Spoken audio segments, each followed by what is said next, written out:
안녕하세요. 구속과 속박에서 벗어나 자유로운 삶을 살고 있는 여성입니다. 저는 얼마 전까지 정말 끔찍한 결혼 생활을 했습니다. 처음부터 끔찍한 거 알고 그 구렁텅이로 들어가는 사람은 없잖아요. 저 역시도 처음엔 행복하고 달콤했던 신혼생활을 겪었지만 점점 나락으로 떨어지더라고요. 하지만 지금은 그 역경을 다 걷어내고 행복한 삶을 살고 있는 중이랍니다. 어찌 보면 인생 구제받고 다시 살아가고 있다고 보면 될 것 같아요. 제가 어떤 사연 때문에 이렇게 되었는지 말씀드려 볼게요. 저는 아주 일찍 어린 나이에 결혼을 한 번 했었습니다. 25살 즈음에 만나 결혼을 했지만 2년도 안 돼서 헤어지게 되었죠. 다행히 아이는 없었지만 그 집안에서 어린 저보고 합가하며 살자고 했고 시댁살이를 너무 심하게 시키길래 바로 이혼을 하게 되었습니다. 그 당시 정신적으로 제가 너무 많이 피폐해져 있어서 누군가를 만날 수가 없었어요. 근데 그때 제 지인이 제가 혼자서 너무 힘들어하니까 옆에서 누군가가 있어야 한다며 계속 설득을 했고 자기가 아는 정말 성실하고 좋은 사람이 있다면서 소개를 시켜준다고 하더라고요. 그래서 한번 만나보게 되었는데 그 사람이 바로 저희 두 번째 남편이 되었습니다. 두 번째 남편은 당시에 식당 하나를 창업해서 혼자서 운영을 하고 있는 중이었고 매출이 잘 나오는 편은 아니지만 혼자서 어느 정도 벌어먹고 살 정도는 되는 듯 하더라고요. 근데 당시에 저는 남편이 순박한 사람이라서 좋았어요. 돈이 있고 없고를 떠나서 어릴 때부터 사업을 시작해서 그런지 먼저 식당을 운영하는 데 매진하느라 연애를 할 시간조차 없었다고 하더라고요. 그래서 그런지 연애를 하면서 남편은 서툰 점이 정말로 많았습니다. 여자의 마음을 모르는 때가 많아서 제가 하나하나 다 가르쳐주면서 연애를 해야 할 정도였어요. 하지만 제가 이 사람이 그래도 좋았던 이유는 저를 누구보다도 좋아해 주었기 때문이었어요. 남편은 자기가 뭐 해줄 수 있는 게 없다면서 늘 아침 출근길에는 제 점심 도시락을 싸다 줬고 늦잠을 자서 아침에 도시락을 못 챙겨주면 점심에 제가 소속되어 있는 부동산으로 와서 그 바쁜 와중에도 챙겨줄 만큼 절 많이 좋아해 주었어요. 그것뿐만 아니라 퇴근 후에도 항상 시간을 함께 보내려고 하고 제가 말한 아주 사소한 것들도 다 기억을 해놨다가 나중에 선물로 준다든지 하는 그런 섬세함을 가진 사람이었죠. 그래서 좋았어요. 아무 때묻지 않은 그만의 연애 방식도 좋았고 순수하게 절 좋아해주는 마음도 정말 설렜죠. 그를 만나면서 제가 이전 남편과 시댁에서 받았던 상처들이 다 치유가 되는 듯 했습니다. 그래서 결혼까지 할 수 있었고요. 당시에 남편 집은 좀 어려운 편이었습니다. 남편이 대학도 들어가기 전에 아르바이트를 하면서 돈을 모아 식당을 차릴 만큼 좀 없는 형편이었죠. 그나마 남편이 식당을 운영하면서 모아놓은 돈이 있었는데 그것도 얼마 되지 않아 집을 구하는 데는 턱없이 부족했습니다. 그래서 집 구하는 것부터 저희 부모님이 보태주셨어요. 저희 아빠는 부동산을 운영하고 있었고 저도 아빠가 운영하는 부동산에 소속되어 있는 공인중개사였죠. 엄마도 식당을 운영하고 있었는데 그것도 나름 잘 되는 편이라서 저희 집은 상대적으로 부유한 편이었습니다. 남편이 그것 때문에 좀 의기소침해할 때도 있었지만 그래도 그건 부모님 재산이지 제 재산이 아니기 때문에 너무 개의치 말라고 제가 늘 말해주었어요. 근데 결혼 땐 부모님이 저희 결혼 비용을 감당해 주셨기 때문에 집을 구하는 것부터 혼수 장만하는 것까지 전반적인 부분들을 많이 도와주셨죠. 그래도 그때 남편이 가만히 있진 않았어요. 결혼 준비하는 비용을 따져가며 상의하던 도중 저한테 이런 말을 하더라고요. 자기야, 내가 능력이 없어서 정말 미안해. 결혼 전부터 처가 이렇게 도움만 받게 돼서 나 마음이 너무 많이 불편해. 그래서 말인데 당신만 괜찮으면 우리 어느 정도는 대출받아서 혼수 마련하는 거 어때? 집도 해주셨는데 혼수까지 받아가기엔 내가 정말 양심 없는 놈 같아서 그래. 내가 무슨 도둑놈도 아니고 나 그렇게 당신한테서 다 받아먹으면서 장가가고 싶지 않아. 그러니까 당신만 괜찮으면 나 대출 받고 싶어. 그리고 결혼해서는 내가 다 갚아 나갈게. 자기 생각은 어때? 아, 대출 받는 거야 난 상관없어. 그리고 결혼하면 어쨌든 이제 하나가 되는 건데 같이 갚아 나가야지. 결혼 생활 당신 혼자 하는 것도 아니고 우리 둘이 하면서 같이 쓸 물건 사기 위해서 대출하는 건데. 근데 당신 정말 괜찮겠어? 지금도 식당 창업하면서 빚진 거 조금 있다며. 거기에 대출까지 또 받아도 괜찮겠어? 괜찮아. 나 얼마든지 잘할 수 있어. 이게 다 자기랑 같이 먹고 살기 위해서 하는 일인 건데 내가 얼마든지 감당해야지. 그러니까 그런 걱정은 하지 마. 이렇게라도 안 하면 내 마음이 정말 많이 불편할 것 같아서 그래. 나 차라리 내가 대출을 받고 말지 처가 이렇게 빚진 마음으로 시작하고 싶진 않아. 그래, 알았어. 자기 뜻이 정 그렇다면 그렇게 하자. 그리고 결혼하고 나서도 자기 혼자 갚을 생각하지 마. 우리가 이제 부부인데 뭐든지 함께 해야지. 우리 둘이서 같이 갚아나가자. 고마워, 자기. 진짜 당신은 왜 나 같은 놈을 만나주는 거야? 거기다 결혼까지. 난 진짜 복받은 놈이야. 당신은 나한테 정말 행운 같은 존재야. 사랑해. 남편은 이렇게 남들에게 신세지는 것도 잘 못하는 성품이었어요. 워낙에 정직하고 올곧은 성격이었기에 그만큼 성실하게 살아가는 사람이었죠. 그런 사람이니 제가 결혼 안 할 이유가 없었습니다. 시댁에서도 절 나름 예뻐해 주었기에 저희의 결혼은 순탄하게 흘러갔어요. 결혼을 하고 나서 2년 정도 있다가 아들을 낳았습니다. 바로 아기를 낳지는 않은 이유는 대출금을 갚아야 해서 생활이 좀 빠듯하다는 이유도 있었지만 저희의 신혼을 즐기고 싶은 이유가 가장 컸습니다. 남편과 저는 정말 말 그대로 행복한 결혼 생활을 했어요. 서로가 서로를 끔찍하게 생각했기에 가능한 일이었죠. 그리고 결혼 후에 남편의 식당은 굉장히 잘 되기 시작했어요. 남편이 저한테 연애 때 도시락을 사다 준 걸 생각해서 식당을 운영하는 것과 같이 해서 도시락집까지 창업을 내면서 이리저리 바쁘게 뛰어다니면서 일을 했고 그 결과가 무척이나 좋아 저희는 금방 여유로운 살림으로 나설 수 있었답니다. 근데 그러면서 남편이 조금씩 돌변하기 시작했어요. 처음에는 남편은 눈코 뜰 새 없이 바쁘게 지냈습니다. 기존 식당에서 남편은 스시를 팔고 있었는데 그걸 직원들에게 교육을 시켜 맡겨놓고 남편은 도시락 사업에 열중하면서 새벽같이 나갔다가 밤 늦게서야 들어오곤 했습니다. 그렇게 열심히 뛰었기 때문에 자리를 금방 잡으면서 돈도 좀 벌 수 있었어요. 주변에 입소문이 나면서 점심이나 저녁에 아예 미리 대놓고 먹는 회사들이 많았기에 그만큼 빨리 자리를 잘 잡을 수 있었던 거였죠. 그 일에 대해서 저도 남편을 너무나 축하하는 바였고 남편이 더 잘 되길 항상 응원을 하고 있었어요. 그렇게 한 7년 정도 운영을 하니까 저희 집에 돈이 좀 모이더라고요. 저도 열심히 일을 해서 돈을 벌었더니 나름 더 부유해지게 되었고 그 사이에 아빠가 은퇴를 하고 싶다며 공인중개사를 아예 다 저에게 넘겨주신 다음에 아빠는 그동안 모은 돈으로 엄마랑 여행 다니면서 살고 있는 중이었죠.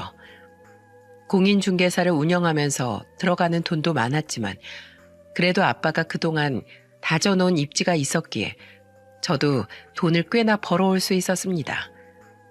남편의 사업도 잘 되어서 저희는 둘 다 외제차도 끌고 다니고 먹고 싶은 소고기 원 없이 먹으면서 지낼 수 있는 생활력이 되었죠.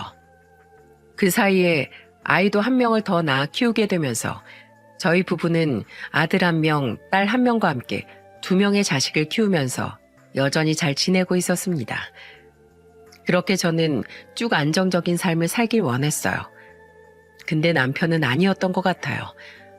돈이 어느 정도 모이니까 그 성실하고 착했던 남편이 점점 돌변하기를 시작하는 게 아니겠어요? 남편은 원래 겸손한 사람이었습니다. 근데 어느 순간부터 돈이 좀 벌리니까 사람이 거드름을 피우기 시작하더라고요. 어디 가서 지인들을 만나면 자기가 돈을 얼마나 벌고 얼마나 잘 사는지에 대해 막 거드름을 피우더니 급기야는 옷이나 액세서리 같은 것들도 죄다 명품이 아니면 안 쓰더라고요. 남편은 남성용 반지나 시계, 벨트 이용하는 걸 좋아했는데 항상 명품으로 그것들을 마련을 하면서 돈을 흥청망청 쓰기 시작했습니다. 근데 저는 그게 못마땅했어요. 그래서 몇 번이나 남편에게 잔소리를 했죠. 여보, 당신 요즘 사치가 너무 심한 거 알아? 돈 좀 벌린다고 왜 그렇게 막 쓰는 거야? 그렇게 벌릴 때일수록 돈을 더 모아놔야지. 사람 일이라는 게 앞으로 어떻게 될지 모르는 건데 들어오는 족족 그렇게 흥청망청 다 써버리면 나중에 정말 급할 때 무슨 돈 쓰려고 그래. 그러니까 적당히 좀 써. 당신 또 이번에 지갑 바꿨더라? 몇 개월 전에 지갑 바꿨으면 그거 그대로 쓰면 되지. 왜 또 사는 거야? 아, 냅둬. 내가 벌어서 내가 쓰고 싶은 거 쓰는 건데 당신은 왜 자꾸 그렇게 참견을 해? 다른 집 마누라는 오히려 자기가 나서서 옷도 골라주고 다 한다는데 당신은 참 없이 사는 사람도 아닌데 왜 그렇게 그지근성이 강해? 뭐? 그지근성? 당신 말 그렇게 심하게 할래? 이게 어떻게 그지근성이야? 절약정신이지. 난 아무리 돈이 많았어도 당신처럼 흥청망청 쓰면서는 안 살았어. 모을 땐 모아야지. 사람이 쓰기만 하면 언제 돈을 모아서 집 사고 땅 사고 애들 시집장가 보내니? 이제 앞으로 우리 애들 교육비 들어갈 것도 만만치 않을 건데 그런 것까지 다 생각하고 쓰는 거야? 당신은 해도 해도 너무해 진짜. 차도 맨날 1년도 안 돼서 바꾸고 명품 옷에 시계에 가방에 어떻게 여자들보다도 사치가 더 심해. 그거야 당신이 별종인 거지. 그러니까 내가 생각해도 참 이상해. 내 주변 여자들은 다 명품 좋아하고 백화점 가는 거 좋아하는데 당신은 안 다니잖아. 이러니 내가 같이 사는 재미가 없지. 좀 누릴 때 누리자. 남편은 도무지 말이 통하질 않았습니다. 남편은 적정선이라는 게 없었어요. 왜 뒤늦게 바람이 분 건지 모르겠지만 남편은 그동안 못 쓴 돈에 대해 한을 다 풀어버릴 작정이었는지 정말이지 돈을 너무나 흥청망청 썼습니다. 그런 일로 부딪히는 일이 한두 번이 아니었기에 저는 아예 자포자기하는 심정으로 냅두고 있었어요. 하지만 남편은 점점 더 막 나가기 시작하더라고요. 어느 날은 저에게 이런 말을 하는 거 있죠. 아, 나 이제 식당 운영하는 것도 너무 지겹다. 맨날 진상 손님 보는 것도 지긋지긋하고 새벽같이 나가서 일하는 것도 이제 너무 하기 싫어. 그래서 말인데 나 이참에 사업장 다른 사람들한테 다 넘겨버리고 다른 일 시작해볼까? 아니면 당신 혼자서도 잘 보니까 난 그냥 집에서 있으면서 애들이나 보는 건 어때? 나도 마누라가 벌어오는 돈으로 좀 편하게 살아보자. 뭐? 당신 진짜 어디까지 미칠래? 애들 이제부터 교육비 들어가는 거 장난 아니라고 했지.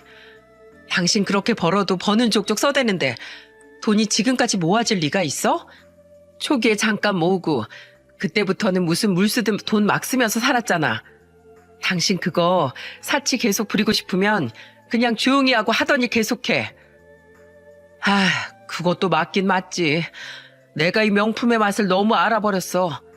그냥 몇 개만 걸쳐도 귀티가 잘잘 흐르는데 나한테 딱 맞는 옷을 입는 느낌이란 말이지. 안 되겠다. 그냥 차라리 다른 사업을 좀 알아봐야겠어. 어쨌든 식당은 이젠 나한테 너무 지긋지긋해. 저는 남편의 말을 들으면서 혀를 끌끌 찼습니다. 아니, 혀를 찰 수밖에 없었어요. 왜 저렇게 사람이 별종이 되었는지 정말 이해가 안 되더라고요. 그래도 또 한편으론 남편이 식당을 운영하면서 얼마나 힘들어했고 고생을 많이 했는지 알고 있었기에 다른 사업을 시작한다고 하면 그건 괜찮다는 생각이 들었어요. 어쨌든 평생 식당 일만 하다 보면 몸도 많이 망가질 거기 때문에 조금이라도 젊고 여유가 있을 때 다른 일을 찾아서 또 정착해 놓는 것도 나쁘지 않겠다 싶었거든요. 그리고 남편은 정말로 열심히 다른 일을 알아봤고 우연히 너무 좋은 기회가 생기게 되면서 주유소를 양도받게 되었어요. 근데 주유소 하나 양도받는 게 쉬운 일이 아니더라고요. 일단은 돈이 정말 많이 들었습니다. 우리가 모아놓은 돈만으로 주유소를 양도받기엔 정말 너무도 힘든 일이었어요. 남편은 식당과 도시락집과 몇 군데 분점을 내서 같이 운영하고 있던 것까지 싹 다 다른 사람들에게 넘기면서 받는 돈을 합하고 대출까지 싹 끌어모아서 돈을 마련하려고 했지만 그게 쉬운 일이 아니더라고요. 그때 또 남편이 저에게 제안을 하나 했습니다. 여보, 우리 이 집 놓고 대출은 아직 한 번도 안 받았지? 그래서 말인데 우리 이 집 놓고 대출 좀 하고 그 외에 또 부족한 돈은 처가에서 좀 빌릴 수 없을까?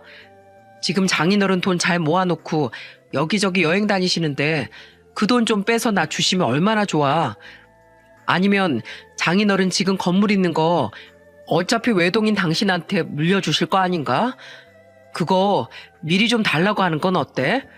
와, 딱이네. 그 건물 먼저 좀 미리 받자. 그거 팔면 그냥 한 방에 다 해결되겠네. 뭐라고? 당신 진짜 또 이상한 소리 할래?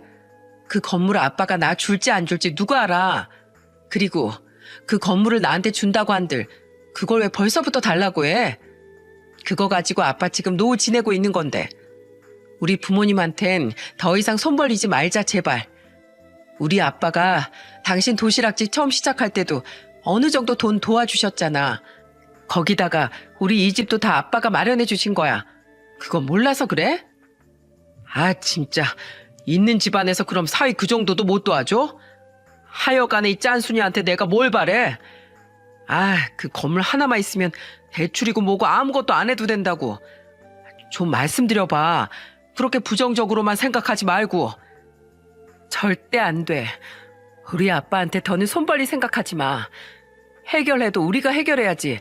왜 자꾸 아빠 도움만 받으려고 그래?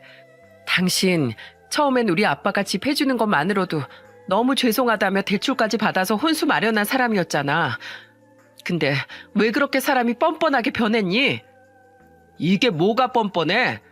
그때는 가족이 되기 전이었고 지금은 한 가족이나 다름없는데 가족이 힘들 때 도와주는 건 당연한 거 아니야? 힘들 때 가족 이용해 먹는 것도 적당히 해야 하는 법이야. 아 됐고 아빠 얘기 못 들은 걸로 할게. 주유소 양도하는 건 정 돈이 필요하면 우리 집을 담보로 해서 우선은 대출받아서 시작해. 에이 진짜 좋은 방법이 떡하니 있는데 왜 도대체 돌아가야 하는 거야? 짜증나 죽겠네. 남편은 제 말에 콧방귀를 뀌더니 투덜거리기만 했어요. 그래도 제가 완강하게 거부를 하자 남편은 어쩔 수 없이 저희 집을 담보로 해서 대출을 받았고 자기 차 담보대출까지 싹 다 끌어모아선 돈을 마련했죠. 근데 사실 그걸로도 돈이 턱없이 부족했어요. 그때 남편이 쓴 찬스는 따로 있었습니다. 남편에게는 남편처럼 청년 사업으로 시작을 해서 지금까지 운영을 하며 자리를 잘 잡은 친구 한 명이 있었어요.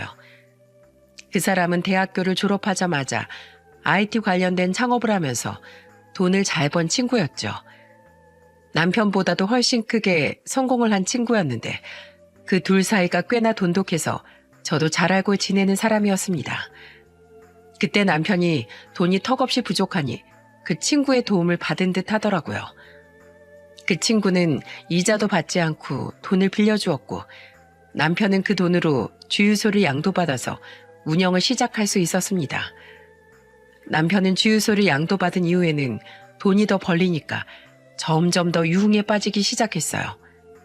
그리고 제가 친정 돈을 빌려주지 않은 것에 대해 서운했던 건지 아니면 그냥 제가 미워진 건지 저를 대하는 태도 역시 너무 많이 바뀌어져 있었죠. 그래도 그 전에는 집안일도 같이 잘했었고 아이들 돌보는 일도 소홀히 하지 않았어요.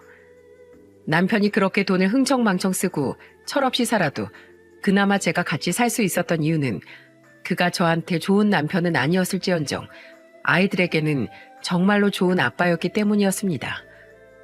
남편은 아무리 바빠도 아이들과 시간을 많이 보내주려고 노력을 했고 애들이 하고 싶다고 하는 거, 갖고 싶다고 하는 거, 먹고 싶다고 하는 것이 있으면 그때마다 바로 응해줄 만큼 아이들을 끔찍하게 생각하는 사람이었죠. 근데 주유소를 운영하고 나서부터는 그마저도 하질 않더라고요. 한 번은 주말에 웬일로 남편이 집에 있는데 애들이 아빠한테 가서 이러더라고요. 아빠, 우리 놀이동산 가고 싶어. 우리 놀이동산 가자. 놀이동산. 저는 애들이 항상 어디를 가자고 하면 남편이 아무 소리 안 하고 갔었기에 이번에도 그래 줄 줄 알았습니다.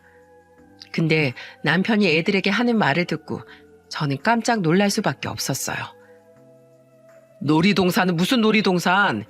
야, 아빠 힘들어. 치대지 좀 마. 넌 누구 닮아서 이렇게 치대는 걸 좋아하냐? 됐고, 제발 저리 좀 가. 놀이동산이고 뭐고 간만에 집구석에서 있어보려고 했더니만 역시 귀찮아 죽겠네. 하여간 이 혹들 때문에 집에서 쉴 수가 없어. 쉴 수가. 안방 들어가면 잔소리꾼이나 만나야 하고 거실에 나오면 이 혹들 때문에 제대로 쉬지도 못하고 하여간 이 집구석만 아니면 내가 아주 편하게 살 텐데 말이야. 아유 지긋지긋해 진짜. 남편은 애들이 듣는 앞에서 못하는 말이 없었습니다. 저는 그 말을 듣자마자 경악을 할 수밖에 없었어요. 남편의 말을 듣고서는 울먹이는 첫째를 저는 안아주고 달래주면서 말했어요.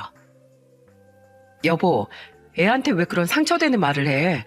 애들이 당신이랑 놀이동산 가고 싶다고 얼마나 말했었는지 알아? 한 달 전부터 가고 싶어 하는 걸 당신이 매번 집에도 제대로 안 들어오고 들어와도 술에 떡이 돼서 들어오니까 말도 한마디 못하고 있다가 겨우 말한 건데 애한테 꼭 그렇게 말을 해야겠어? 사람이 왜 이렇게 변했니? 또 저거 잔소리 시작이네. 하여튼 이놈의 집구석에 있으면 안 돼. 몰라. 난 나간다. 늦게 들어올 거야. 남편은 정말이지 제가 알던 사람이 이 사람이 맞나 싶을 만큼 180도로 변해 있었어요. 저는 그런 남편을 보는 게 너무 힘들었고 그나마 아이들한텐 잘했던 남편이 이렇게 무섭게 돌변해버리니까 정말로 이 사람과 더 살아야 하나 싶은 생각이 들더라고요. 여전히 이 사람은 사치가 심했습니다. 근데 문제는 사치가 점점 심해지다 보니 자기가 빌린 대출금도 못 갚고 있는 게 아니겠어요? 저는 도저히 두고 볼 수가 없어서 남편에게 말했습니다. 당신 돈 좀 그만 써 제발. 이번 달 이자 안 냈다고 연락 계속 오고 있어. 나 이 이자 절대로 내가 못 내니까 당신이 내. 이자 원금 갚을 능력이 안 되면 돈을 쓰질 말아야지. 도대체 왜 그렇게 사치를 부리고 다니는 거야? 옷이 명품이면 뭐해? 시계고 차고 명품이면 뭐하냐고. 사람이 먼저 명품이 돼야지. 어쩜 점점 가면 갈수록 이상하게 변해. 제발 정신 차려. 기다려. 이자 낼 거야. 안 그래도 내려고 했어. 거 되게 땡땡거리네. 뭐? 땡땡? 야, 너 진짜 이제 막 나가기로 작정했어? 당장 돈이 없으면 네 그 비싼 차라도 팔아서 돈 갚을 생각부터 해. 네 차만 팔아도 우리 집 대출금은 금방 다 갚아버릴 수 있어. 무슨 소리야? 내 차는 절대 못 건드려. 이 차도 대출 걸려있는 거 잊었어? 내가 다 알아서 할 테니까 당신은 신경 쓰지 마. 남편은 도무지 말이 통하지 않았습니다. 근데 저는 이대로 두다가는 이 집을 날려먹게 생겨서서 매일같이 남편을 닥달했어요. 정말 귀에 피딱지가 날 수도 있겠다 싶을 만큼 남편에게 집 대출금부터 갚으라고 닥달을 했고 집 대출금부터 안 갚으면 자동차를 팔아버리겠다고 하니 그제서야 남편은 어쩔 수 없이 그 소리에 못 이겨 집 대출금부터 갚더라고요. 그래서 겨우 한 고비를 넘길 수 있었습니다. 근데 그것도 남편이 그 친구한테 또 어렵게 돈을 구해서 갚은 듯 했어요. 남편은 그 친구한테는 돈을 갚을 생각이 없는 건지 여전히 빌리기만 하고 돈은 돈대로 버는 족족 흥청망청 써댔습니다. 그 모습이 너무나 한심해 보였고 저는 그 뒤로는 아예 정남이가 뚝 떨어져서 남편과 이혼을 하기로 결심했습니다. 남편은 돈 문제뿐만 아니라 집 대출금 갚은 게 그렇게 억울한지 그때부터 저를 대하는 게 더더욱 쌀쌀맞게 그지 없어졌거든요. 이런 사람과는 더는 살 이유가 없다는 생각이 들었습니다. 그래서 저는 혼자서 조용히 이혼을 준비하고 있었고 남편에게 말할 때를 기다리고 있었죠. 그리고 그 때를 아주 정확하게 남편이 내주었어요. 그때는 명절이었고 추석이라 친정과 시댁을 가야 하는 상황이었죠. 남편은 이미 주유소를 차릴 때 저희 친정 쪽에서 돈을 전혀 해주지 않았다는 거에 대해 빈정이 많이 상해 있던 터라 친정 가는 걸 정말 너무 싫어했어요. 그리고 저한테도 항상 비꼬는 듯이 말을 했어서 그것 가지고 싸운 적도 적지 않았죠. 근데 이번에도 남편은 또 한 건을 크게 터뜨리더라고요. 저는 그의 명절이 좀 긴 편이라 시골에 있는 시댁집에는 좀 나중에 가고 먼저는 가까운 곳에 있는 친정집에 먼저 가고자 했어요. 당시에 저희 부모님은 원래는 서울에 살다가 아빠가 은퇴를 하면서 경기도 안쪽으로 이사를 가서 지내고 계셨기에 어쨌든 시간을 내서 찾아가야 했습니다. 그래서 남편에게 제가 먼저 이야기를 했죠. 여보, 이번엔 연휴가 좀 기니까 우선은 우리 집에 먼저 갔다가 시댁으로 가서 하룻밤 자고 오면 될 것 같아. 애들이 할머니 할아버지 보고 싶어 하기도 하고 바닷가에서 갯벌 체험도 좀 하고 싶다고 해서 이번에 어머님 아버님 댁에 갔다가 1박 2일 있으면서 바다 한번 들렸다 오게. 야, 내가 거길 왜 가? 그리고 내가 여태 말했지. 자기 자식 같은 사이가 힘든데 돈 한 푼 안 대주는 데가 어디 있냐고. 난 거기 내 부모로 인정 못해. 너도 그런 부모 밑에 있어서 참 가족 보기를 우습게 하는 경향이 있는데 이참에 가정교육 좀 다시 받자. 네 집은 앞으로 시댁이야. 알았어? 친정 인연 끊어버려. 왜 그런 집구석에서 사냐? 난 이번에 거긴 발도 안 붙일 거니까 그렇게 알아라. 저는 남편의 입에서 나오는 소리를 들으면서 경악할 수밖에 없었습니다. 언제 이 사람이 이렇게까지 막장이 되었나 싶을 정도로 제가 알고 있던 남편의 모습보다도 더 심한 태도가 나왔어요. 아무리 사람이 변했어도 이렇게까지 변할 수 있는 건가 믿기지 않을 정도로 남편의 태도는 망나니가 따로 없었습니다. 저는 여기에서부터는 완전히 머리가 돌아버렸어요. 저는 이 사람은 상종하면 안 되겠다는 생각이 미치면서 이때부터는 진짜로 물불 안 가리게 되더라고요. 야, 너 인생 그딴 식으로 살지 마라. 뚫린 입이라고 다 해? 야, 이 거지야. 너부터 끊어. 그래도 시댁 부모님은 너 같은 자식이 있어서 좋다 하며 지내시는 것 같은데 아무래도 네 꼬락서니를 보면 너 같은 자식 둔 거 쪽팔리다면서 먼저 연 끊자고 하실 것 같은데 그런 개쪽 당하기 전에 네가 먼저 끊는 게 낫겠어. 이야, 진짜 내가 살다 너 같은 놈은 처음 본다. 인간이 분수를 알아야지. 야, 나 더는 너랑 못 살겠다. 어차피 나 너랑 이혼하려고 준비하고 있었는데 딱 건수 줘서 고맙다. 너 이혼이야. 절대로 너 같은 인간이랑 같이 못 사니까 그렇게 알아. 그리고 지금부터 당장 내 집에서 나가. 뭐? 이혼? 야, 너 지금 이혼이라 그랬냐? 네가 나랑 이혼하면 뭐 어쩔 건데? 이제 다 늙어 빠진 거 뭐 누가 데리고 살아 주기라도 한다냐? 야, 정신 차려. 너 같은 거 이제 쭈글쭈글해서 누가 받아주지도 않아. 그러니까 꼭 참고 살아라, 어? 야, 누굴 걱정해. 너나 혼자 쓸쓸히 늙어 죽을 거 걱정해라. 난 이제 너 같은 놈 만날까봐 무서워서 재혼은 생각도 안 해. 내가 너 같은 지옥을 끌어안고 사느니 그냥 평생 혼자 사는 게 나아. 그러니까 당장 내 집에서 나가. 저는 안방에서 손수 가방까지 다 챙겨서는 남편에게 집을 나가라고 했습니다. 남편은 제가 처음으로 이렇게 득달같이 달려들면서 화를 내니까 마지막에는 당황을 하더라고요. 결국 그렇게 남편은 쫓겨났고 저는 그날부터 남편에게 이혼 소송을 하기 시작했습니다. 남편은 이혼을 못하겠다고 버텼지만 저는 끝까지 이혼할 생각이었어요. 근데 그 이혼을 준비하던 와중에 아주 뜻밖의 전화를 받게 되었고 그 전화 한 통으로 저는 뜻밖의 복수심에 불타올라야 했습니다.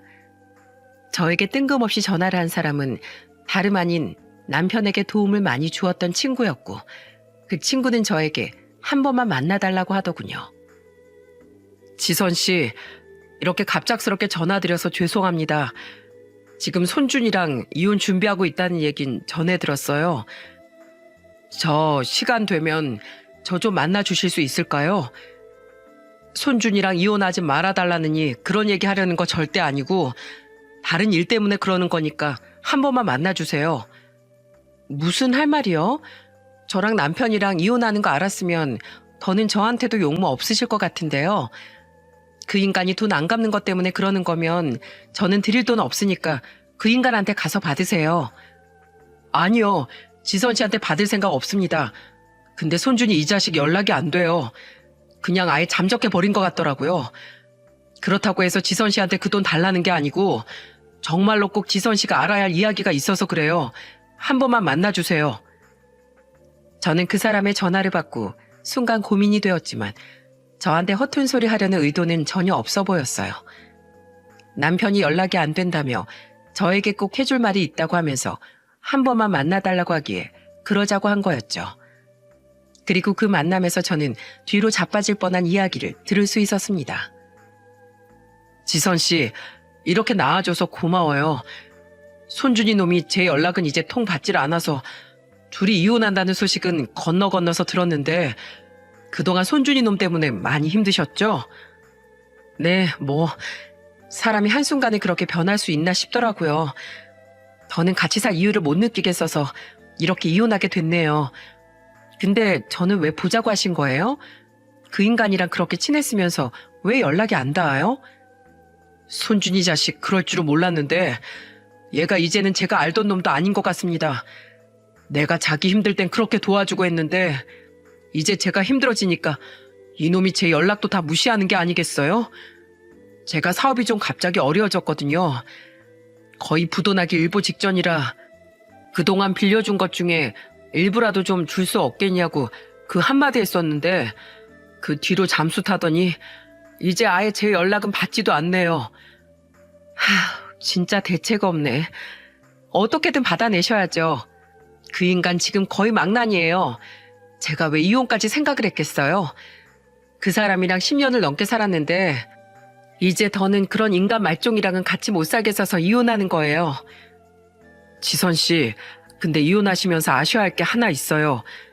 손준이 놈 그거 변한 거 다 바람나서 그런 거 알고 있었어요? 어느 날부터 명품에 집착하고 차 바꾸는데 혈안이고 했던 게 그걸로 다 밖에서 여자들 꼬셔서 노느라 그런 거예요. 딱 보니까 지선 씨는 모르고 있는 것 같더라고요. 뭐라고요? 아니, 어떻게... 전혀 전 몰랐어요. 집에선 그런 내색이 하나도 없었는데. 처음엔 안 그랬어요. 근데 사업자 제가 아는 사장님이랑 같이 셋이서 술자리 한번 가진 뒤로는 둘이 친해졌었어요. 그 뒤부터 그 사장이 손준이 놈 데리고 그렇게 놀더니 안 좋은 물을 들여놨더라고요. 여자들 꼬셔서 놀러 다니고 그랬는데 그 여자들이 명품만 보면 환장하고 좋은 차만 보면 자기한테 들러붙으니까 그래서 그랬던 거예요.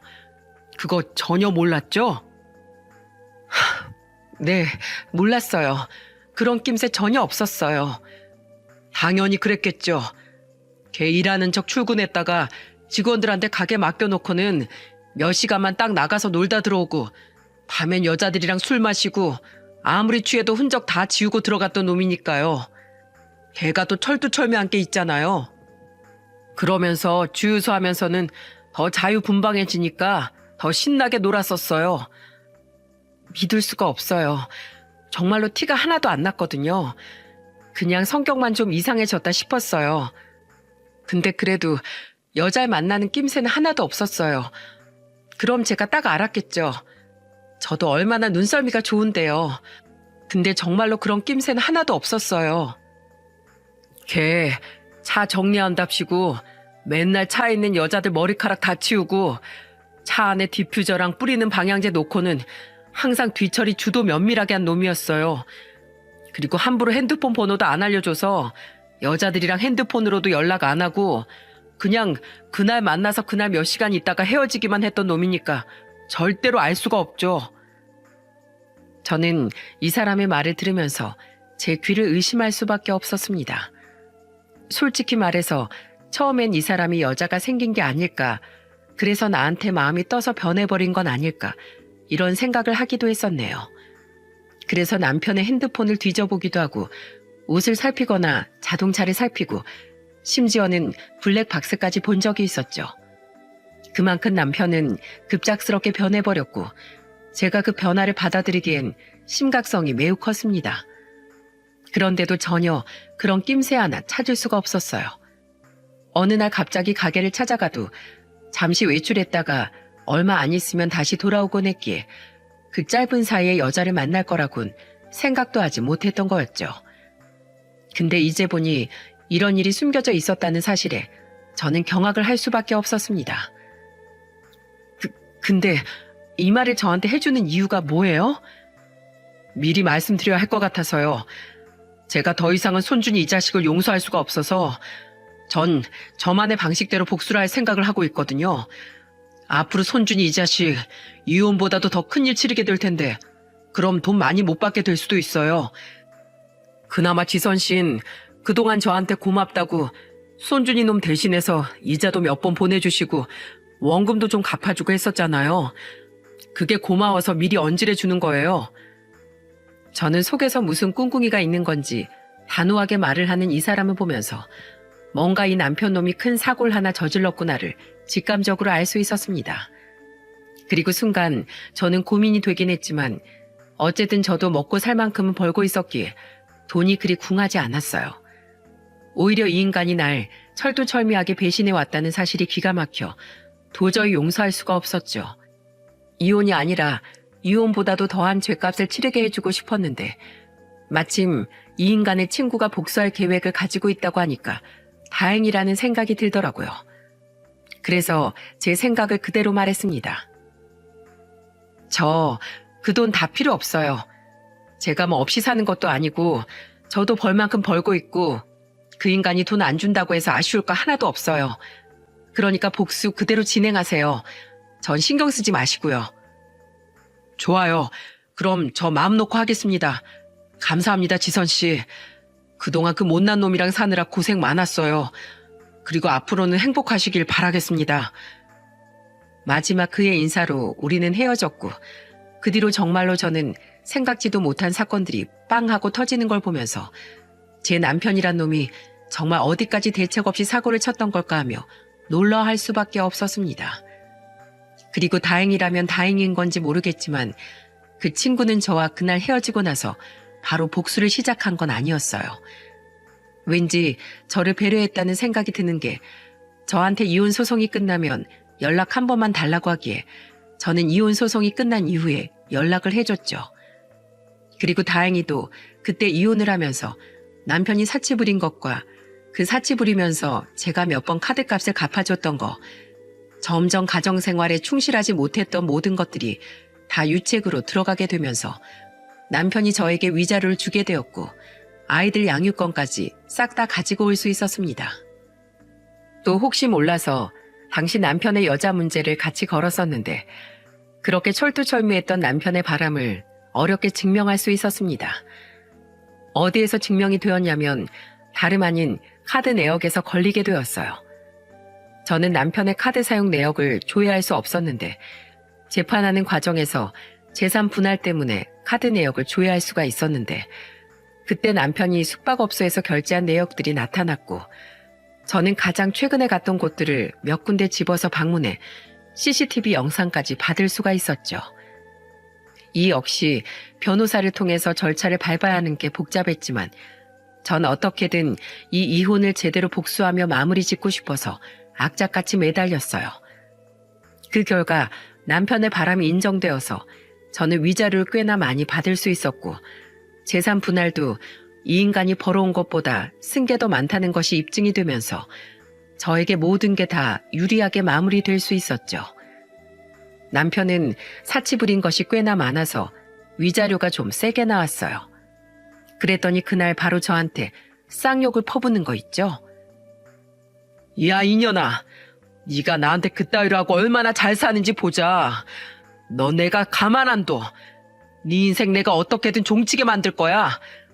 하루하루 너 긴장하면서 살아라. 야, 너나 긴장하면서 살아. 너 아마 뒤에 큰 거 하나 올 것 같은데 긴장 좀 해야겠더라.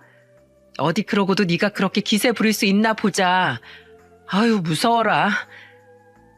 저는 남편에게 뒤에 올 후폭풍이 있다는 걸 알았기 때문에 신랄하게 비웃어 줄 수 있었답니다.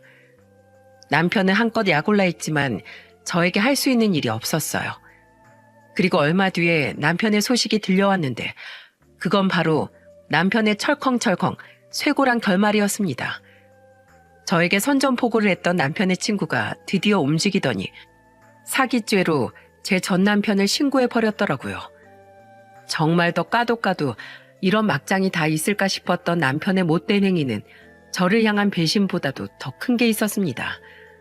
그건 바로 자신이 운영하고 있는 주유소에서 가짜 기름을 팔고 있었던 거였어요. 남편 놈은 참 무식한 게 용감하다고 아나무인에 철 모르는 게 끝도 없이 가더니 자기가 가짜 기름을 파는 걸 부끄럽게 생각하지도 않았는지 자기 중마고아한테 그걸 다 일일이 얘기를 했나 보더라고요.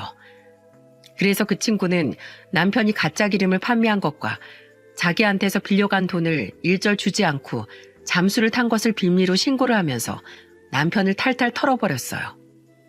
그 뒤로 남편은 이혼 재판이 끝나기가 무섭게 경찰 조사를 받게 되었고 주유소를 시작했던 처음부터 가짜 기름을 판매를 한 정황들이 다 드러나게 되면서 감방 신세를 면할 수가 없었던 거였습니다. 진짜 우습게도 이혼할 땐 그렇게 저한테 욕을 하더니 제 친구한테 신고당하고 인생이 완전히 망할 것 같으니까 그제서야 저한테 매달리던 거 있죠.